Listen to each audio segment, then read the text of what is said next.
Assalamualaikum warahmatullahi wabarakatuh. Perkenalkan, nama saya Safinatun Naza Putri Nugroho dari Presensi 30. Dan saya Nazwa Desti Ashifa dari Presensi 25. Di sini kami akan menjelaskan tentang materi sumber-sumber sejarah.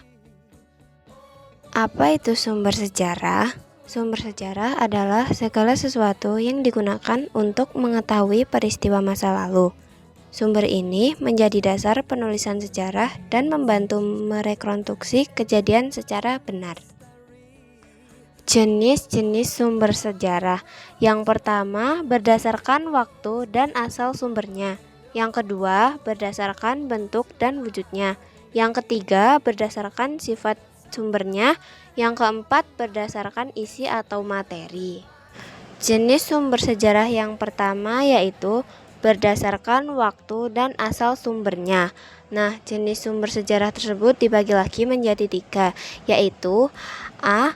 Sumber sezaman atau primer waktu, ditulis atau dibuat pada waktu peristiwa terjadi. Contoh prasasti, laporan perjalanan, dan catatan harian. B. Sumber tidak sezaman atau sekunder waktu, ditulis setelah peristiwa terjadi tetapi masih memberi informasi. Contoh, laporan penelitian kemudian, dokumen kerajaan dari masa selanjutnya. C. Sumber setempat dan tidak setempat. Setempat dibuat di wilayah asal peristiwa, tidak setempat dibuat oleh pihak luar.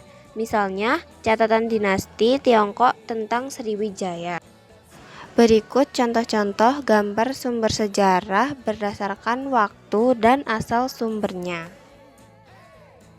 Jenis sumber sejarah yang kedua yaitu berdasarkan bentuk dan wujudnya.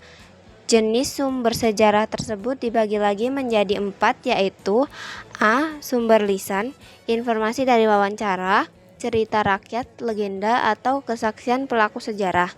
B. Sumber tertulis, berupa prasasti, naskah, dokumen, piagam, babat, surat kabar, surat pribadi, laporan, dan notulen rapat. C. Sumber benda atau artefak, berupa peninggalan fisik, alat-alat zaman dahulu, bangunan bersejarah, senjata, arca, dan candi. D. Sumber visual dan audiovisual, foto, lukisan, video, film dokumenter, rekaman suara membantu memperjelas gambaran peristiwa masa lalu. Berikut beberapa contoh gambar sumber sejarah berdasarkan bentuk dan wujudnya. Sumber sejarah yang ketiga yaitu berdasarkan sifat sumbernya.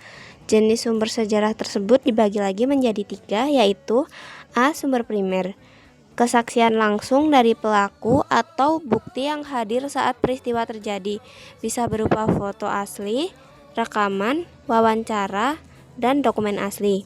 B. Sumber sekunder, olahan peneliti atau penulis yang tidak menyaksikan langsung.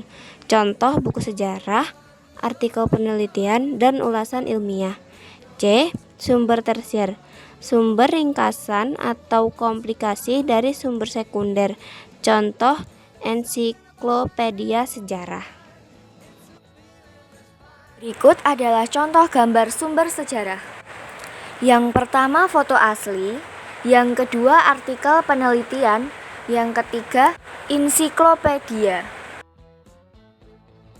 4. Berdasarkan isi atau materi. A. Sumber kebudayaan, berupa hasil cipta, rasa, karya manusia, tarian, nyanyian, artefak, dan bangunan. B. Sumber politik, berhubungan dengan kekuasaan, kebijakan, pemerintahan, revolusi, partai politik.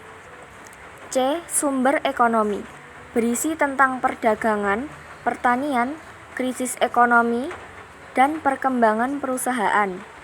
D. Sumber sosial, mengenal kehidupan masyarakat, struktur sosial, adat istiadat, dan kepercayaan. Berikut adalah contoh gambar sumber sejarah. Yang pertama adalah artefak, yang kedua revolusi, yang ketiga pertanian, Dan yang keempat adalah adat istiadat. Ilmu bantu sejarah.